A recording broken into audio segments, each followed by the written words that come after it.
All right, well, welcome everyone. I'm Danielle Mark, and I want to welcome you to our gathering with the Witness. Here at the Witness, we exist to communicate the core concerns of our community, to convene those who share those concerns, and to catalyze the leaders that are addressing them. And today's conversation is one that is of extreme importance and urgency. Last week, the Supreme Court gutted the last major pillar of the Voting Rights Act. And this act that was signed a little over 60 years ago was one of the most consequential pieces of legislation in the history of the United States. It prohibited racial discrimination at the ballot. It helped to grow the number of Black elected officials throughout the country. It helped to create more diverse juries and so much more. And so, if you know anything about the witness, you know that we have something to say and that we need to have a conversation about this. And so, my guest today is none other than Timothy Welbeck. Timothy is a multi-hyphenate. He is a civil rights attorney. He's the founding director of the Center for Anti-Racism at Temple University. He is a pastor, he is a scholar, he is an artist, and he's the chair of our board here at The Witness. And so I felt like it was only fitting that Timothy comes in and talks to us because he's one of the few people that can really hold the tension of a number of things that really matter as far as where we speak to this in this moment, legally, theologically, culturally, pastorally, all simultaneously. So, Timothy, welcome. And we are so glad you are here. Thank you so much, Danielle. I really appreciate that gracious and introduction. Of course, of course. So let's just jump in. Let's talk about the law. Um, because you're a civil rights attorney, you have spent your career, part of your career, defending the rights of people. So as a lawyer, how did it feel to bear witness to what's happening? What did you feel in your body? Um, Yeah, what was your first natural response? That's a great question. So it's hard to really describe, I guess, what I felt in my body, but there was just an overwhelming sense of disappointment. I think that anyone who was watching the trajectory of this court's decisions and just its overall composition knew to expect a decision like this. And even to some degree, it wasn't as catastrophic as some of my colleagues may have anticipated it might have been, but it's still deeply disappointing when you think about what it took to secure voting rights for Black people in America and to see one of the last few protections undermined in such a significant way. Yeah. No, thank you for sharing that with us because I think a lot of us felt that way. Mhm. Disgust, um, and a slandering in a sense to everything that has been protested, said, and done on our behalfs. For those who may not understand the outrage or they may think that it's selectively emotional, can you share with us both in a legal, linguistical manner, um, what has happened, what this means, and then Sure. also if you could talk to us about the real life implications of decisions like this. What did this section of the Voting Rights Act do, and what does this mean for a family in Louisiana, a school district in Georgia? What does it mean now, and what does it mean for later this year? That's an excellent question. So, to understand what's happening, you need a bit of a sense of history of what's going on, just in terms of why we even needed the Voting Rights Act. And so I would begin by saying for most of the time that Black people have been in this country, we could not vote. And that's in part because for the longest period of American history, we were property in this country. And so it took the advocacy and the fight of Black people to secure the right to vote, first with the Reconstruction Amendments, and then later on with the Voting Rights Act. What happened is during the period of what we call Reconstruction, Black men got the right to vote with the 15th Amendment. But states very quickly sought to undermine the Black vote with various nefarious means that were more subtle because they couldn't discriminate on the basis of race. So they would do things like you probably heard about before, things like the grandfather clause, literacy tests, poll taxes, or even sometimes outright violence or just gerrymandering. And so the Voting Rights Act of 1965 sought to put an end to that. Ever since 2013, the current composition of the Supreme Court has began undermining the various facets of the Voting Rights Act, in part because they've argued that the mechanisms used to prevent discrimination are no longer necessary. That's the arguments that have been raised beginning in 2013. And so one of the things that they undermined back then was this thing called the pre-clearance requirement of the Voting Rights Act. That preclearance was a means in which to require states that had a history of discrimination on the basis of race to clear with federal agencies any changes to their districting prior to implementing them. It was a way to make sure that states like Mississippi, Louisiana, Alabama, and the like were not finding new mechanisms to discriminate. What happened last week is that the Supreme Court took another element of the Voting Rights Act, and this is part of paragraph 2 that was used as a means to allow states to create districts that reflected their demographics, particularly on the lines of race. And so it was a way to create districts that reflected their population. So you look at a state like Louisiana that has a sizable Black population, they had Black districts. And there was a map that was created to give them a second Black district, which would have given them more representatives in Congress that reflected the demographics of that district. That map got challenged before the Supreme Court, and the Supreme Court added a new test to that element of the Voting Rights Act by saying that you could no longer just have the effect of discrimination, which is what they were requiring before, but now they're saying you must intentionally discriminate on the basis of race, and that discrimination needs to be something that's clear and obvious, or the inference needs to be clear and obvious. And so what many people have said is, well, if states like they have done in the past have found discrete ways to discriminate on the basis of race that weren't overt, they will do so again. And so this narrow test effectively eliminates the protection that was there within the law. And so you ask, what is the impact now? Louisiana is a perfect example. Tens of thousands of people had already voted had begun voting in their elections. They paused the elections to redraw the maps under the impression that they would be able to eliminate that district, and as a consequence, eliminate Black representation at the local, state, and federal level. Other states are doing the same thing. The president has encouraged states across the nation to follow suit. He's estimating that Republicans will get 20 new seats in the midterm elections. Some people are speculating that the number is closer to 19, but his math is close to what people are projecting. And so the short end of it is what happened. The Supreme Court weakened a key element of the Voting Rights Act, particularly around the way the states will draw their districts in order to create districts that reflect their population. And what does that mean for everyday people? In a very basic way, it means that there will be fewer Black representatives in Congress and likely at the state level and at the local level, in part because the Black vote will be diluted in states like Louisiana. Thank you for breaking that down for us, Timothy, in both ways, Mhm. because it's once again just so clear why this is troublesome. Mhm. Um, I especially think of the fact that, like you mentioned, when we reflect on our history, right? Mhm. Enforced chattel-based slavery, Jim Yes. Crow laws, and so much more that we don't have the time right now to go through. It's an insult to think that we've developed the moral muscle to no longer need legislation like this. It's a grave disservice.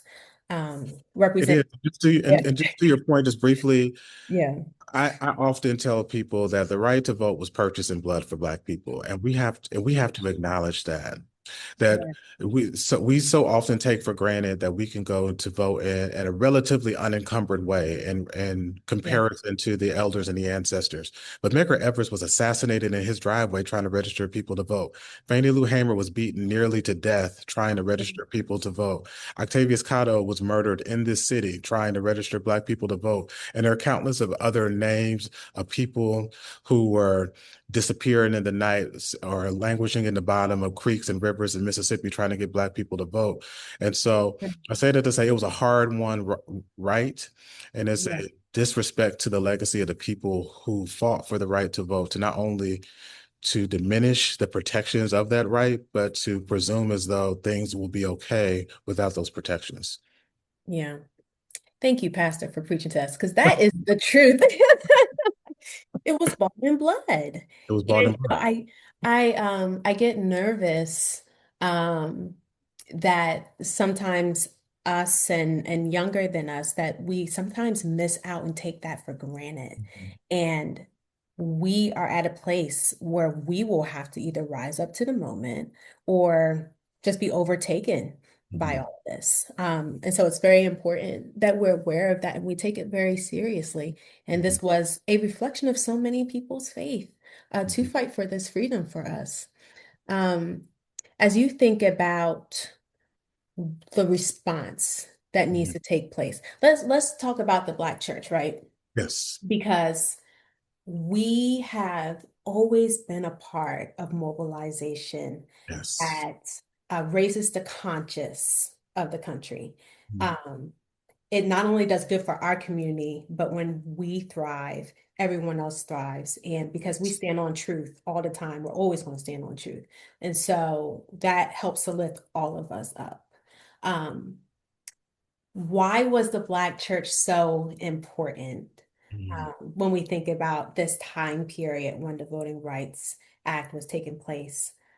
Why was it important, and what were they doing back then that maybe we haven't been doing for a while to organize? That is a great question. The first thing I would say is the Black church, by my estimation, is the most vital institution that we have ever created in the Western world.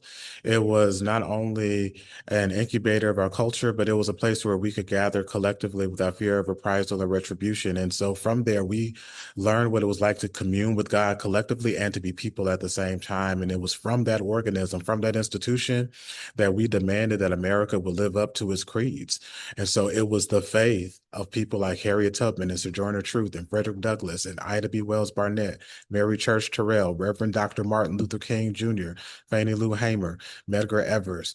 These, Ralph David Abernathy was a reverend. These were people, Jesse Jackson was a reverend. And so I say that to say that the people of faith compelled this country to live up to its lofty ideals and creeds. And they did that from the vantage point of faith. One of the most notable ways is the era that we call the civil rights or the freedom movement era. And in part, you asked what were they doing differently then? I think one of the things is they understood the moment that they were in and realized that there was a sense of urgency and not only what was happening around them, but an urgency. And if that they did not do something, they would continue to not only languish and the torment that they had, but their children would too. So there was an opportunity to build upon prior struggles. Another thing that they were doing, they were actually going to church. And so what I mean by that is like, so you look at the Montgomery bus boycott of 1955, that was organized in churches. And so you look at how when they were getting ready to call the meetings, they were calling pastors and meeting in churches. That's how you were able to mobilize such a sizable number of the Black people of Montgomery at the time because they were connected to their local body. And pastors could say, we're meeting at this day and time. And they were able to do that. And I believe that's one of the biggest things that we are missing right now. I was asked this question in the lead up to the 2024 election cycle. And I told them, I think the biggest thing that we as a people are missing right now is a collective sense of self. So many of us have been caught up in the individualistic mantra of I can make it on my own and I need to get mine, and regardless of what anybody else can get. But we as a people have always understood I am because we are. Ubuntu is a South African phrase, but it's a consciousness that has existed amongst us as a people across the continent, across the diaspora. We've understood that our collective struggle is going to allow us to get to the place that we want to see. And so I think in so many ways that's what we're missing right now. Like we used to understand that we had to make it together and that our plight was intertwined with each other. And so many of us are missing that in the moment, and in part because we have been lulled to sleep by the comforts um, of this world. I think about the end of "Lift Every Voice," the end of the third verse. Um, Towards the end of it, it says, "Lest our feet stray from the places our God where we met thee, lest our hearts drunk with the wine of the world we forget thee." That was the prayer that would not happen.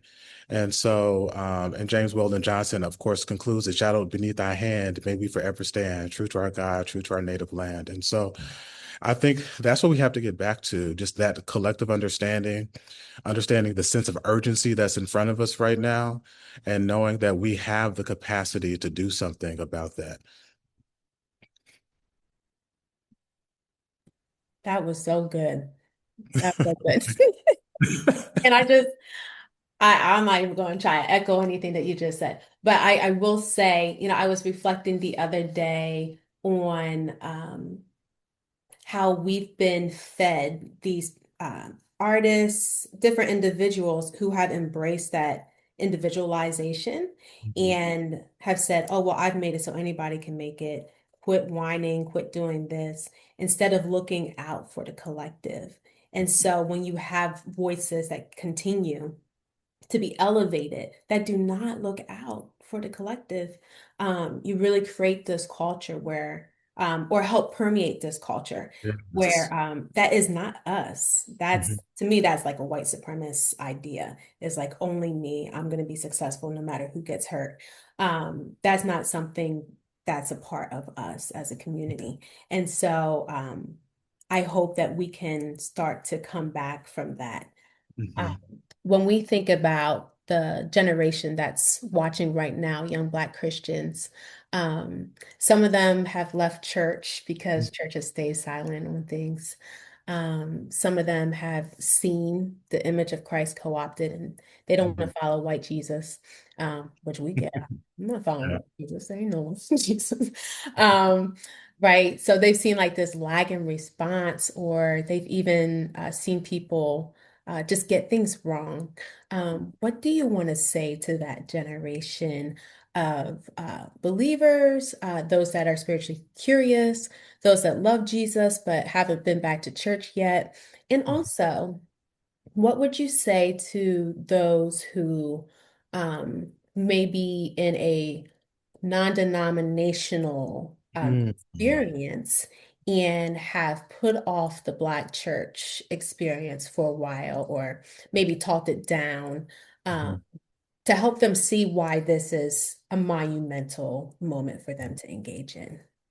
That is a great question. I mean, what I would encourage young people to do is to come back to church. I know that the church is not perfect, and the church is not perfect because the people in it are not perfect. And so there have been a series of just failures of just some of the leaders to fully capture the moment and or just to live up to the standards that the faith demands. But that doesn't mean that we throw out the entire institution. Like I said before, the church has sustained us across generations, particularly here in the Western world, the entirety of the time that we've been here.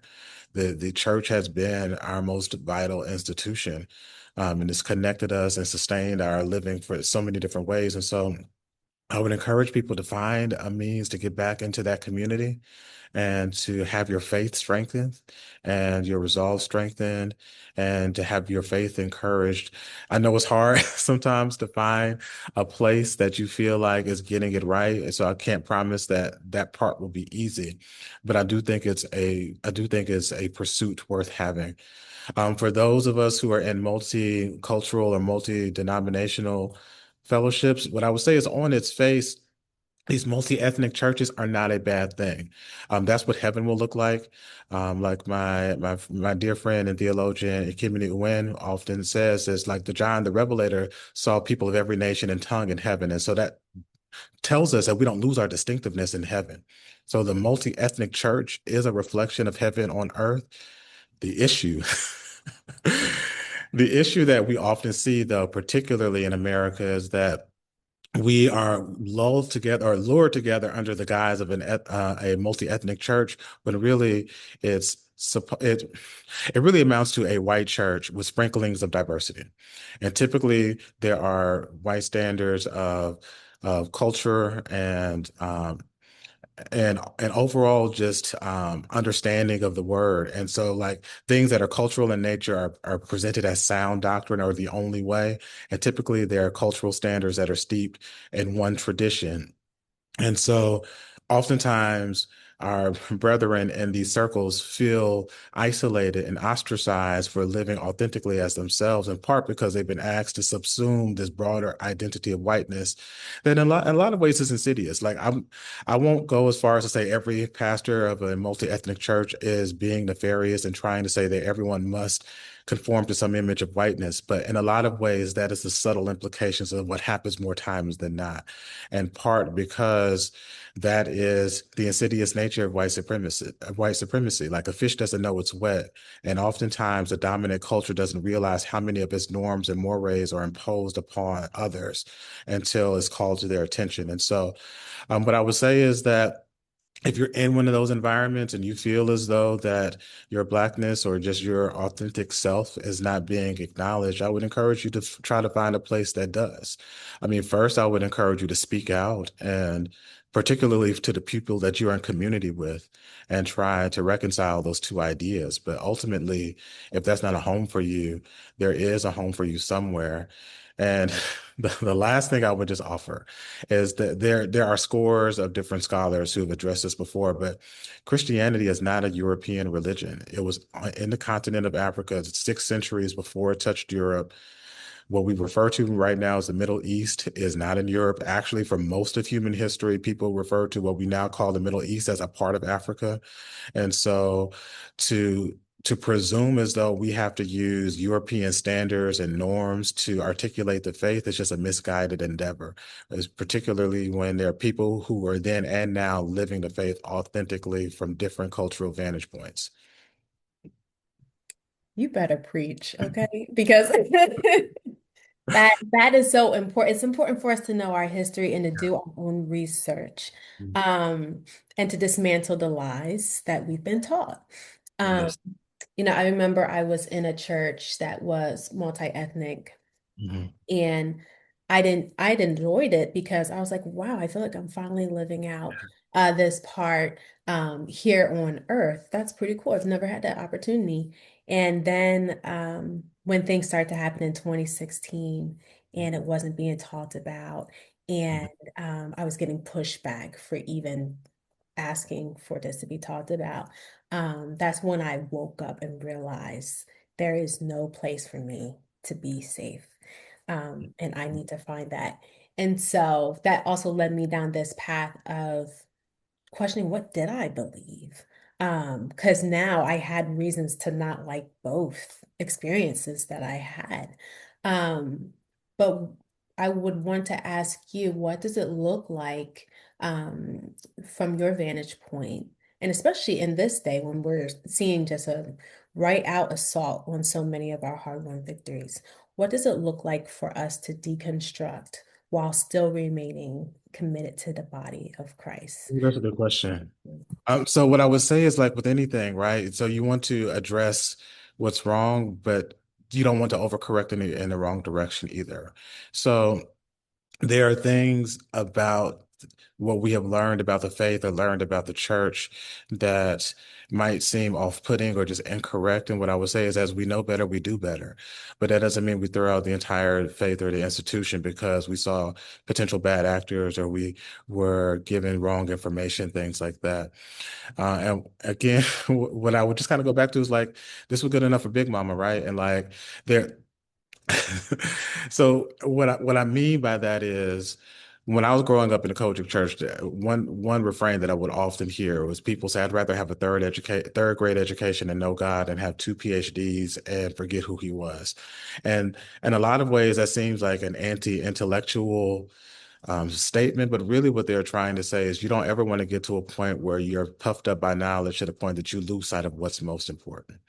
And so yes, like we learn more, we can do better and even practice this faith better. But the faith has been held intact for millennia because people have understood that God is who he says he is. And that's really the crux of all this is like believing God is who he says he is, believing his word is what it presents itself as. And from there, just living faithfully under that understanding. And so yes, like there are some harmful understandings of some things that people have held on to for too long, and I hate that that's hurt people, and so I don't want to diminish the hurt that people have had in institutions and different churches and things like that, but don't throw away the whole thing because of a bad experience, particularly because, again, like I said, it's been around for millennia in part because these are the words of life. That's good. Thank you for speaking to that. Um, Especially in light of the what I have seen more as attacks on historically Black institutions, people Mm. that don't want to say Black church, even though Black church was started because we were kicked out and harassed in these other Yes. places. Like all of this has history. No one is doing this just because they want to, right? These are means of survival. And Mhm. we're seeing that happen in different historically Black institutions, whether it's fraternities and sorority life, um, Yes. you know, schooling, more people going one place instead of another, and one place being demonized over another. So there's just all these kind of internal wars that Yeah, have felt like an attack on these historically safe places that we have built that have always been a refuge for us in times of trouble. Um, absolutely. And yeah, you said it so well. And what the only thing I would add to that is just that people need to remember that all of these things go back to the legacy of slavery and the caste that it created. We were relegated to the status of property and we're told that we were less than the animals. And so we had to create our own institutions to protect ourselves and have a haven, whether it was our own churches, our own schools, our own academic organizations, our own communities where we could literally reside. These were all things that were forced upon us, and we found a way to survive and thrive by creating our own institutions. But it's not as though these things were an affront to the majority culture, but it's our way of saying that we needed to survive and the conditions that were thrust upon us. yeah. Now, that's so good. That's so good. Um, let's talk about something a little lighter. Let's talk about art. Let's do it. It's a real quick pivot before we get back to some more stuff. Um, so you are no stranger to assessing how art and theology, art and civil rights, art and culture can live together and talk about the things that can be hard to put to paper. Mhm. Um, Kendrick Lamar is a great example of that. You're Yes, teaching a course on him right now, I am. which has made national news, which is really amazing. And we're so happy for you and proud of you. When you think about art, cultural norms, conversations that people are having, what can art do in this moment that a legal brief can't do? Oh, that's great. So, Nina Simone said it's the duty of the artist to reflect the times. And I think that's a beautiful way to capture what art can do. Art can give us not only a means to communicate things that words often fail to do adequately, but they can also help us imagine what could be. So it's a great connecting point. It's also a great opportunity to envision something beyond what we have in front of us right now. And I even think about that interview with Yassine Bey. I think it's almost like 2 years old now, where he was asked about Drake, and he was talking about how Drake makes him think about shopping. And like people think about the virality of him talking about Drake, but he had a broader critique about the empire is crumbling. And do we have something more to say than a type of things that's just mindless exuberance or just thinking about commercialism? Like, what do we have to say as this whole thing is collapsing? And so that's really what the art should be doing, finding a way to navigate the current moment, the highs, the lows, and the things in between. That's good. That's good. I'm excited to see the art that comes out of this. For The sure. protest songs, Yeah. and songs just assessing what's going on. Mhm. So as we get ready to bring this to a close, I have just a couple more questions. You have been connected to so many civil rights efforts, Mhm. and the witness for years. When you think about Black-led initiatives, Black Christian-led organizations, institutions, right? What do we need to be doing right now? And what can we do that maybe a legal organization can't do, that a political campaign can't do? Um, all of that. Okay, so you've been connected to a number of civil rights movements, groups, and work, and you've been at the Witness here for a few years. So when you think about Black-led organizations and even Black Christian leaders specifically, what can we do right now that a legal organization or institution can't do, Yeah. a political campaign can't do? What's our special niche here? Mhm. That's great. So I think the first thing that Black Christian organizations can do is what they've always done is to gather our people and to give them hope. So I think that's the primary thing that we need to be doing, but also speaking into this moment with clarity and conviction and raising a clarion voice and saying what is happening right now is wrong. And then from there, working to mobilize towards a solution. And so again, I mentioned before the Montgomery bus boycott was led by church-going people. So we remember Rosa Parks and we remember Martin Luther King Jr. and the rest of the people who are the Montgomery Improvement Association. But there were so many everyday people who made a decision to do something different. And we, as a Black church right now, can do the same thing to gather people, give them hope, speak with clarity into the moment, and then to also empower some of these other movements that are happening. So many of the things happening in the moment were working in tandem. So the NAACP realized that they needed a legal strategy, so they created a legal defense fund. The legal defense fund then began unraveling Jim Crow systematically, case by case, precedent by precedent, and from there, that we saw this multi-pronged approach. We saw the public demonstrations in the streets and lunch counters, and then we saw people fighting in the courts, and then we saw people speaking out in various places. But the short end of it, I think, is Black Christian organizations right now need to do what they've always done: gather people, give them hope, and then give them marching orders. Oh, I love that. That gets me excited. Following in the tradition of our ancestors. There's a cost, but the cost Yes. is worth it. Um, so the last question I want to ask you, for someone who is watching this right now and saying, I'm ready to be a part of this fight, I don't know where to start. What Mhm. what would you tell them? What's one concrete step that they can take this week? Where do That's they great. go? I always tell people start where you are with what you have. So there is a problem in your community that you've noticed before, do something about it. And so start there. There is an organization in your city where people are walking through or working towards a solution for a problem that you've noticed before. If you're seeing a problem, you are not the first person to have thought about it. And there are people probably in your community already working towards it. Join the fight with them. But that's what I always tell people: start where you are with what you have.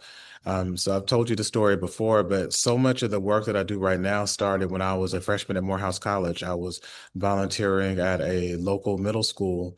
And while there, I met a 15-year-old in the sixth grade who learned how to write his name the week before I met him. And that sent me on a trajectory to not only work with young people mentoring and tutoring, but ultimately working with educational nonprofits, starting a mentoring program. And so much of the advocacy that I do now was birthed in that moment. And so I say that to say that these problems seem enormous in front of that face us right now. And there's so much that feels disorienting when looking at the size and scope of them. But what I would say is that these problems were centuries in the making, and it's going to take a collective effort over time to undo them. But start small, find something to do where you are. If it's mentoring a young child, if it's tutoring a young child, if it's registering people to vote, if it's helping your church feed people, like find something to do where you are and then allow that to grow into something bigger until we get to the place we want to be. That is so good, Timothy. Thank Oh, you so thank much you. for sharing that. And I hope you guys are able to take away this tangible step that you can do and feel energized to take a step this week. Stay tuned with us here at The Witness. We're going to be sharing more opportunities of ways you can get involved with the work that is happening here. And we just want to thank you for listening and being a part of this community. So thank you again, Timothy, and have a great day, everyone. Thank you so much.